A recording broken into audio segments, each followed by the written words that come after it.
चलित वर्षर बजेट रे कोटी कोटी ईपीएफओ ग्राहकों को भल खबर मिल पारे।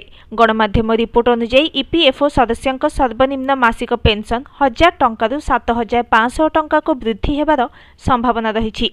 पेंशन भोगी एक प्रतिनिधि दल निकट में अर्थमंत्री निर्मला सीतारमण को भेटी सर्वनिम्न मासिक पेंशन में वृद्धि करने को दाबी करते।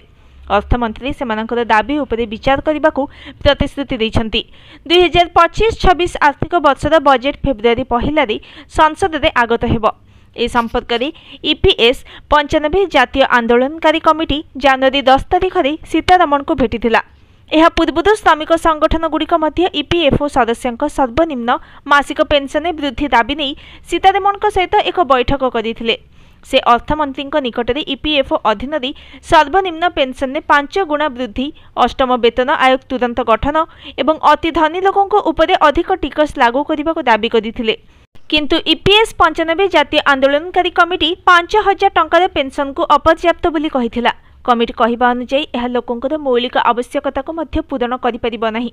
रिपोर्ट अनुसार कमिटी दाबी करिछि जे सरकार 2024 मसीह सर्वनिम्न मासिक पेंशन 1000 टंका करथिले, किंतु अनेक पेंशन भोगी एबेबी एहाठारु कम पेंशन पाउछन्ति।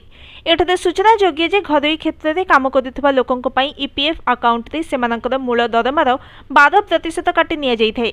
यह सहित कंपनी कर्मचारी पीएफ अकाउंट रे मध्य समान परिमाणर अर्थ जमा करिथाय।